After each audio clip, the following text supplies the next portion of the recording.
할머니입니다. 저에게는 세상에서 둘도 없는 친구가 한 명 있었습니다. 결혼하고 신혼집을 구해서 이사를 갔는데 친구는 제가 이사 간 바로 옆집에 살고 있었습니다. 이삿짐 들어오는 걸 보고 옆집 사람 이사 왔다고 친구가 반갑다고 인사를 하러 왔고 서로 이름도 얘기하고 나이도 얘기하다가 둘이 동갑인 것을 알고 엄청 반가워했지요. 자기기는 서울 온 지 얼마 안 돼서 서울에 친구도 없다며 저보고 옆집에 오래오래 살면서 친구했으면 좋겠다고 하더라고요. 저도 서울살이는 결혼하고 처음이라 그렇게 말해주니 너무나 고맙고 반가웠지요. 이삿짐 들어가는 그날 저는 그 친구와 친구하자 했고 우리는 그때부터 친구가 됐습니다. 그 친구는 저보다 결혼도 1년 먼저 했고 아이도 1년 먼저 낳았습니다. 그 친구는 아들을 낳았고 저는 다음 해 임신을 해 딸을 낳았습니다. 성격도 잘 맞는 데다 비슷한 시기에 아이를 낳으니 서로 얘기도 잘 통하고 도움을 주고받을 일도 많았습니다. 친구가 잠깐 일 보러 가면 제가 친구의 아이를 봐주고 제가 일이 있어 나가면 그 친구가 제 말을 봐주었습니다. 우리는 애 키우는 것도 같이 하고 부업도 같이 했습니다. 하루는 그 친구가 우리도 돈 좀 벌어볼까 하더라고요. 우리가 뭐 해서 돈 벌어 하니 우리도 밤 박자 하대요. 쌀가게 갔다 오는 길인데 거기서 사람들이 안 와서 방을 깎고 있더라고. 웬 밤이냐고 물으니까 그거 바꾸면 깎은 만큼 돈을 쳐준대. 그래서 사람들 말도 안 하고 엄청 열심히 깎고 있어. 쌀가게 아줌마가 나보고도 하고 싶으면 하라고 하기에 더 하면 같이 하고 안 하면 나도 안 해. 하기에 해보자 했지요. 그래서 그날부터 우리는 같이 집에서 부업을 시작했습니다. 손가락에 골무 피고 빔칼 들고 안아서 밤 깎고 나면 온몸이 뻑적지근하고 손가락인 얼얼했지만 그래도 그거 깎고 나니 집안에 계란 한 판이라도 더 살 수 있게 되었지요. 밤이 나오는 계절은 밤을 깎고 도라지가 나오는 계절은 도라지를 깎았는데 도라지는 밤 깎는 거보다 숙련된 기술이 필요한 것이라도 라지를 깎고 나면 밤을 깎았을 때보다 돈이 조금 더 들어와서 막걸리도 한 두어 통 더 살 수 있었습니다. 혼자 하면 고생인데 둘이 하니 그것도 재미더군요. 가만 생각해보면 별거 아닌 일로 웃고 별거 아닌 일로 행복해했습니다. 그런데 어느 날 친구는 아주 심각한 얼굴로 와서는 우리 영수 좀 봐줄래? 좀 늦을 수도 있어 하더군요. 그래. 그런데 무슨 일 있어? 표정이 왜 안 좋아? 하고 물으니 갔다 와서 얘기할게 하고는 나갔습니다. 저녁 6시쯤 나간 친구는 밤 10시가 다 돼서야 들어왔습니다. 그런데 옷에 흙이 묻어 있고 머리가 귀신 산발이 되어 있더라고요. 그래서 저는 놀라서 너 왜 이러냐고 무슨 일이냐고 놀라서 물었습니다. 그랬더니 갑자기 주저앉아서 펑펑 울면서 영수 아버지가 바람이 났어요. 며칠 낌새가 이상해서 뒤 따라가 봤더니 아이고 내가 그 말을 어떻게 말로 다 하니 내가 하도 열이 받아서 그 자리에서 소리를 빽 지르니 영수 아버지는 냅다 도망쳐버리고 나는 그 여자 머리털을 다 뽑아버리려고 머리카락을 잡았는데 그 여자도 내 머리카락을 잡고 쥐어 흔드는 거야. 얼마나 힘이 장사인지 내가 오히려 당했어. 지가 잘한 게 뭐가 있다고 내 머리털을 지가 쥐어뜯냐고 아이고. 내가 억울해서 못 살아. 나 억울해서 못 살아 대성통곡을 했습니다. 그래서 제가 가자 했지요. 친구가 놀라서 쳐다보면서 어디 한더라고요. 어디야. 그 여자 버릇 고쳐 놓으러 가야지 어디 남의 남자랑 바람 피우고 그렇게 당당해? 어서 일어나. 그 여자 미리 뿌리 다 뜯어 놓게. 그랬더니 그 친구는 같이 가줄 거야 하기에 당연히 같이 가야지. 내 친구 이렇게 만들어 놓은 년을 내가 가만히 놔둬. 지 머리 뿌리가 단단한가. 내 머리 뿌리가 단단한가. 내 오늘 한번 봐야겠으니까 어서 앞장서. 저는 남편한테 애들 좀 보고 있어라고 하고 친구하고 그 여자한테 달려갔습니다. 친구가 그 여자 가게 문을 열으니 왜 또 왔어? 너 또 머리 쥐어 뜯기고 싶어 하더군요. 그래서 제가 뛰어들어가서 야, 너 어디서 그렇게 당당해? 내가 내 친구 머리카락 다 뽑아놨지? 내 머리카락도 오늘 무사하지 못할 줄 알아. 더 일로 와 하고 저는 그 여자 머리채를 잡았습니다. 친구 말대로 그 여자도 보통이 넘더라고요. 저 혼자 갔으면 저도 그 여자한테 머리 뿌리다 뽑히고 왔을 겁니다. 그런데 이 일로 덤비니까 맥을 못 추더라고요. 더 한 번만 더 내 친구 남편 만났다가는 봐. 더 아주 대머리로 만들어 버릴 테니까 조심해야 하고 돌아 나오는데 그 여자는 뒤에 퍼질러 안아서 아이고 서러워서 못 살겠네. 남편 없는 것도 서러운데 전현들이 내 머리를 다 뜯어 놓대. 전현들이 내가 남편 없다고 나를 괄시하는구나. 내가 억울해서 못 살아 하고 소리를 지르더군요. 그래 제가 다시 돌아가서 한마디 했지요. 그러니까 호래비를 만나야지. 어디 가정 있는 남자를 꼬시려고 들어. 내가 내 머리 뜯어놓고 나니까 속이 시원하다. 그리고는 친구 손 잡고 집으로 왔지요. 돌아오는 길에 둘이 머리 쥐어뜯긴 꼴을 보고 얼마나 웃었는지 모릅니다. 그날 집으로 들어간 친구는 온 동네 사람들 다 들릴 정도로 남편하고 대관 싸움을 했고 저는 그날 다른 사람 일에 피어든다고 남편한테 잔소리를 있는 대로 들었지만 저는 앞으로 또 그런 일 있으면 또 갈 거라고 친구. 당하는 거 보고 있는 게 친구냐고. 나를 말리지 말라고 했지요. 남편은 말려도 안 되겠다 싶은지 고개만 절레절레 흔들고 더 이상 말은 안 하더라고요. 그렇게 둘이 부부싸움을 할 때 둘이 실컷 싸우고 시원하게 풀어버리라고 영수는 우리 집에 데리고 왔는데 제가 그렇게 해준 게 도움이 되었는지 한참 싸우다가 갑자기 조용해졌습니다. 저는 속으로 친구가 남편하고 못 살겠다고 달려오지 않은 거 보니까 둘이 얘기가 잘 됐나 보다 싶었지요. 그 다음날 남편들 출근하고 나서 저는 바로 친구네로 달려갔지요. 내 남편이 뭐라고 했냐? 앞으로 어쩌기로 했냐? 물으니 앞으로 절대 안 그러겠다. 집에 일찍 들어오기로 했어 하더군요. 그래, 잘 됐다. 앞으로 남편 단속 잘 해라. 하여튼 간에 조금이라도 틈을 주면 안 된다니까 했고 친구는 저를 보면서 고맙다 친구야. 나는 내 옆집에 살아서 너무 좋다. 하더군요. 그래서 저는 내 남편이 어디서 딴짓하고 오면 그때 너도 같이 가서 머리채같이 뜯어줄 거지 했더니 100번 1000번도 더 간다고 했습니다. 친구 하나 잘 두니 그렇게 든든할 수가 없었네요. 세월은 흘러서 친구는 딸 하나를 더 낳았고 우리는 월세 살다가 그곳에서 멀지 않은 곳으로 이사를 갔습니다. 예전처럼 바로 옆집에 살지는 않았지만 우리는 옆집에 살 때처럼 계속 서로의 집을 오고 가며 서로 필요한 것들을 도와주며 살았습니다. 우리 두 사람의 사이가 좋은 것처럼 아이들도 서로 가까이 지냈습니다. 참으로 고마운 인연이었지요. 하지만 살다 보니 그런 행복한 날들만 있는 게 아니었습니다. 어느 날 청천벽력 같은 일이 일어났습니다. 친구 내외가 친척 결혼식에 간다면서 우리 집에 들렀습니다. 우리 결혼식에 가야 하니까 저녁 늦게 올 것 같다고 친구야. 내가 애들 밥 좀 차려줘라 부탁을 하더군요. 그날 친구 내외는 고속버스를 타고 대구로 갔는데 결혼식이 끝나고 돌아오는 길 사고가 난 것이었지요. 덤프트럭이 중앙분리대를 넘으면서 고속버스와 정면 충돌한 건이다. 그 버스에 타고 있던 승객 13명이 사망했는데 그 13명 중에 친구 내외 부부가 있었던 겁니다. 그때가 친구 아들 영수가 중학생, 생영이가 초등학생 때였습니다. 친척 결혼식에 간다고 생전 안 하던 꽃단장을 하고 제일 좋은 옷을 꺼내 입고 갔는데 황천길을 가려고 그랬던 모양이었습니다. 참으로 기가 막히고 황망했습니다.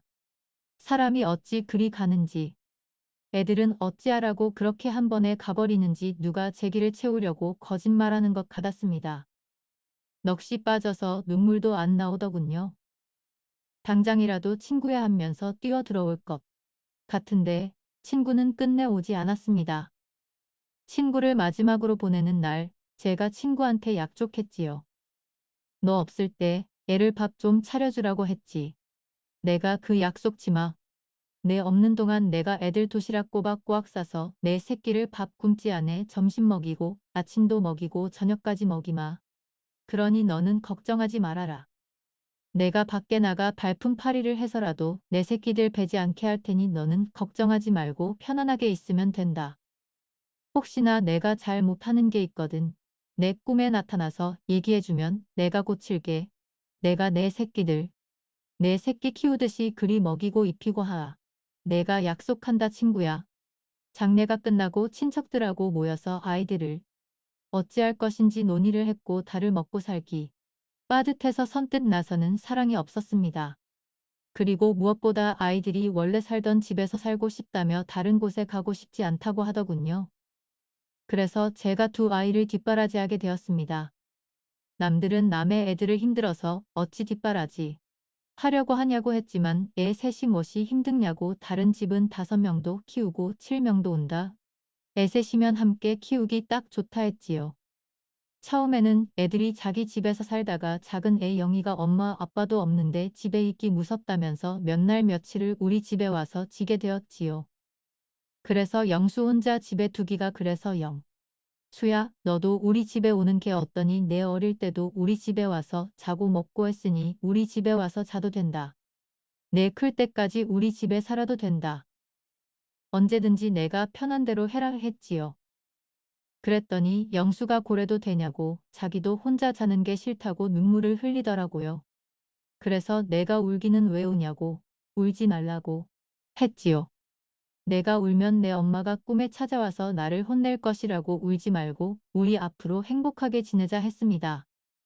영수가 우리 집으로 오고 난 후 영수네 집은 팔아서 고스란히 영수 앞으로 넣어주었습니다. 나중에 이 돈은 내가 성인이 되면 그때 쓰라고 너랑 영희가 성인이 될 때까지는 내가 다 알아서 한다고 했지요. 그렇게 우리는 세 식구에서 5식구가 되었습니다.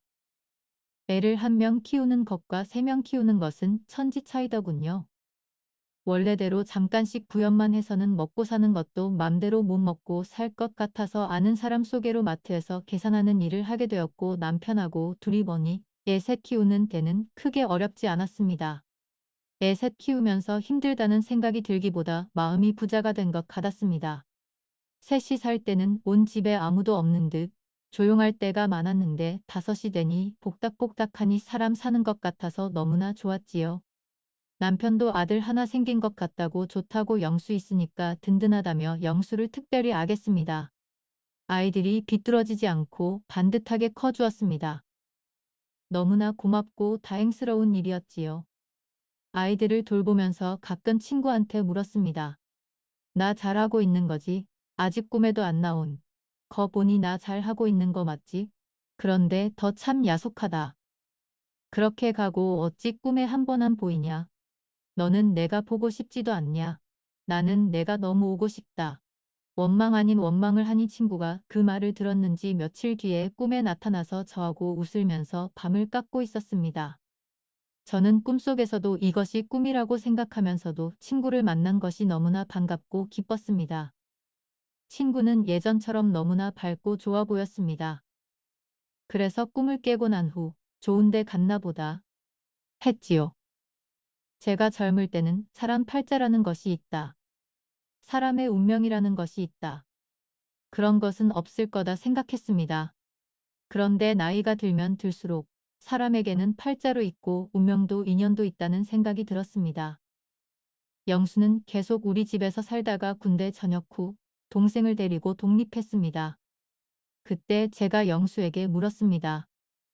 왜 독립을 하려고 하니? 그랬더니 영수는 너무 오래 같이 살면 정말 너무 가족 같아.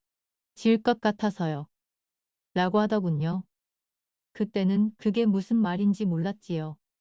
그냥 이제는 나가서 살 때가 됐다는 말인가 보다라고만 생각했습니다. 그런데 몇 년 뒤에 그 말이 무슨 말인지 알았지요.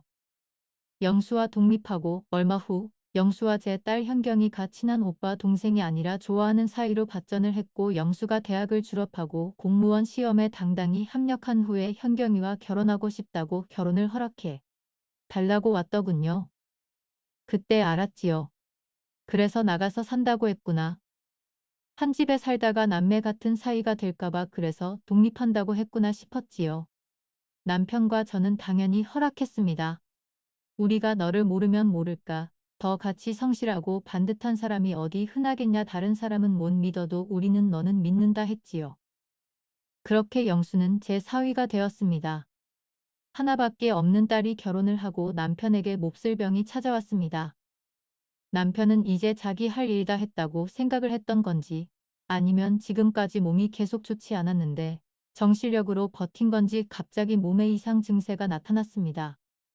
남편이 잘 때마다 끙끙 앓는 소리를 내서 왜 그러냐고 물었더니 요새 몸이 영 안 좋다고 했습니다. 얼마 전에는 배가 아프더니 이제는 등이 결리고 아프다면서 도저히 왜 그런지 모르겠다고 한더군요. 그래서 다음날 병원에 가봤지요. 이런저런 검사를 하더니 당뇨도 있고 소변색도 안 좋아서 췌장암이 의심된다고 큰 병원 가서죠. 직 검사 한번 받아보셔야 할 것 같다고 했지요. 그래서 저는 2년 전에 건강검진을 받았는데 아무 이상 없다고 나왔다. 갑자기 그럴 수가 있느냐고 물었더니 췌장은 그렇다고 하더라고요. 너무 몸속 깊이 있어서 발견하기도 힘들고 피가 많이 모이는 곳이라 전이도 빠르다고요. 그래서 췌장암이 무서운 거라며 하루라도 지체하지 말고 빨리 검사를 받아오라고 했습니다. 남편은 대학병원으로 옮겨졌고 췌장암 진단을 받았습니다. 이미 많이 진행된 상태라고 하더군요. 적극적으로 치료를 해도 6개월 넘기기 힘들다고 했습니다. 그래도 우리는 최대한 할 수 있는 데까지 해달라고 했고 병원에서는 암이 많이 진행된 데다 당뇨까지 있어서 수술은 힘들 것 같다고 했습니다. 항암 치료가 최선인 것 같다고 했지요. 그래서 남편은 항암 치료를 받긴 했지만 몸이 너무 힘들어서 그조차도 할 수 없었습니다.